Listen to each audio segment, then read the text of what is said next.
Hey yo, I'm back with another video, and today I want to talk about uh, Caio Borralho and Jared Cannonier. This is going to be a recap of it. And before I start today's video, please subscribe to my channel and watch this video at 2 times the speed. Okay, let's get it going. Okay, I predict these things, bro. I predicted Caio Borralho was going to win this fight, and he won this fight by unanimous decision, exactly as I predicted. But I was worried when the fight was actually going on. I was worried because in round two, I think Jared Cannonier won round two, if I'm not mistaken.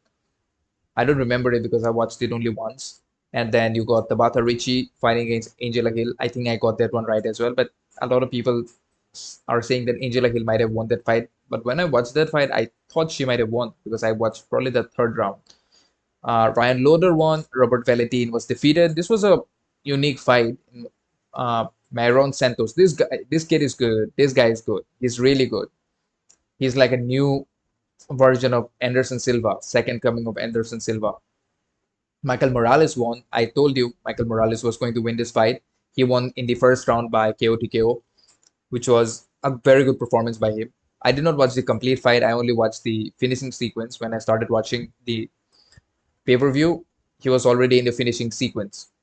And Gerald Meerschaert also won this fight. It goes to show that Edmund Sebastian is really, really bad. Okay. Uh, and about the other fight, yes, Kong Wang. I did, I had no idea about her, and I said I think she might win or she might not win. But apparently, she's actually very, very good. She is someone who defeated Valentina Shevchenko in her kickboxing career. Yes, she defeated Valentina Shevchenko in kickboxing. This can be a second version of the Easy versus Alex Pereira kind of thing. Poatan versus Easy, how Poatan was drinking in a bar and he saw Easy and he decided he wants to make a move to MMA and everything else. The rest is history, as we say.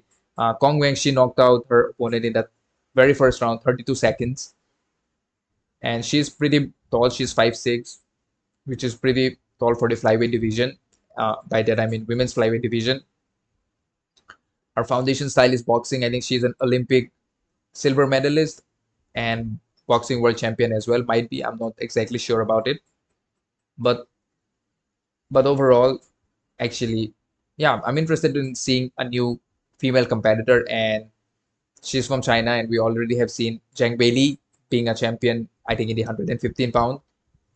So yes, we can have another Chinese champion in our hands. But again, this is too early to say, but you never know. It's women's MMA. They can climb the rankings really fast. Vlashislev, Vershachev, whatever. Vyacheslav, Forshachev, James Leontop. He won. This guy won. Jacare won, and Jose Medina lost. Francis. Okay, I'm not going to talk about this dude. Like I have no idea. Gerald Marcherot, I think he won this by arm triangle choke, which is actually really interesting. And Gerald Marcherot is currently he's the record holder when it comes to finishes in the middleweight division. He has the highest number of finishes in the middleweight division, more than Anderson Silva, more than Israel Adesanya, more than Michael Bisping, more than all of the other middleweight fighters who have fought in this division. Can you imagine? Gerald Merceret. Uh, okay, now Michael Morales versus Neil Magny. I predicted that Michael Morales was going to win this. I probably predicted Michael Morales by a unanimous decision, but he won by uh, KO TKO, that is ground and pound in the very first round. He threw a spinning elbow when Neil Magny was holding him against the cage, and he found a way to throw a spinning elbow, and he won that fight. Uh, let us take a record in the welterweight division so that we can see who he might be fighting. I think Michael Morales. I think Neil Magny is ranked number 15. So where is Michael Morales?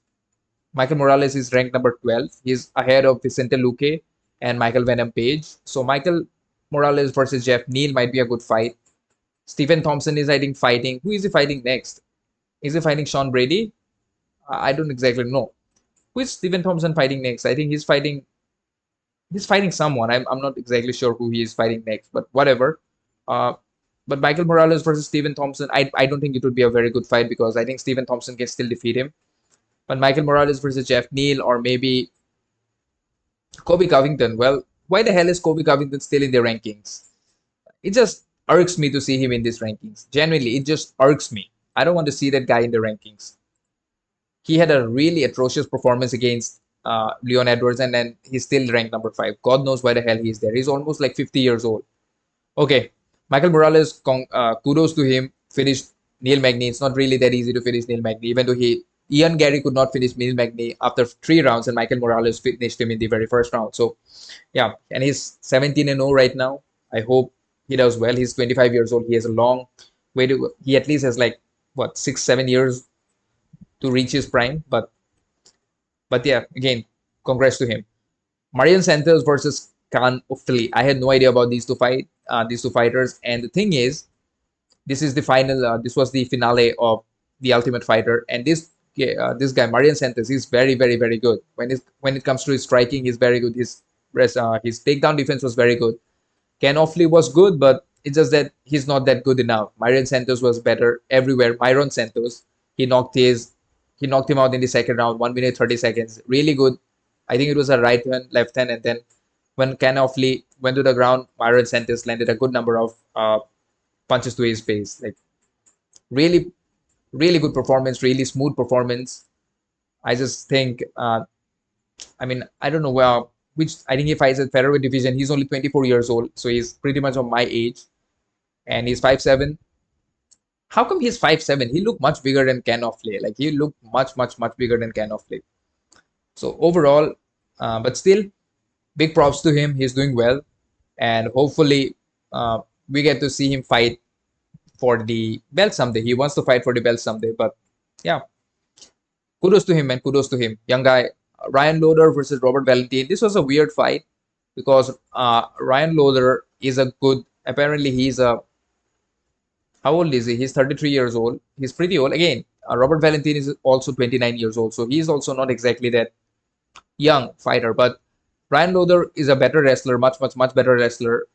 And he was able to win basically by grappling, by wrestling. Robert Valentin had some good scraps in there. But again, if you're going to scrap with a wrestler, the wrestler, at the end of the day, he's going to have an upper hand. Most of the times, wrestler will have an upper hand, especially someone like Ryan Loder, who has been training a lot of jiu-jitsu. It's like Bo Nickel. If you try to grapple with Bo Nickel, eventually you're going to lose that grappling battle. And Ryan Loder, how tall is he? I think he's 6'2". He's pretty tall, and they're both of similar height. Robert Valentin had some good chokes. He not exactly chokes. He I think had a RNC on Ryan Loder, but Ryan Loder was able to get out of that RNC. He was not exactly in any kind of danger, but then eventually Ryan Loder was able to get Robert Valentin in a crucifix position, and then he landed a lot of elbows in there. I don't know if those elbows landed clean, but if you're going to get elbows, yeah, I mean the referee was definitely going to stop the fight, and eventually he did stop the fight, and Robert Valentin lost his opportunity to be the winner of the Ultimate Fighter. But I would say big kudos to Ryan Loder. He's 33 years old. He might have like a couple of years. Again, this is middleweight division, so you can become a champion after the age of 35 as well. But again, Dricus du Plessis is very young. He's 30 and he's the champion. So interesting. I mean, considering this guy's wrestling background, it'll be very difficult for a lot of these strikers to handle him. And again, Bo Nickel is in there, so it'll be interesting. That's what I'm saying. It'll be interesting. Tabata Ricci versus Angela Hill. Tabata Ricci, she won by unanimous decision, was it? Or I'm not sure. How did she win? Unanimous decision, yeah. And I don't know what is her rank right now. I think she was fighting in Angela Hill. Where is Angela Hill? Was it in Tabata Ricci is ranked number 9. She is still ranked number 9.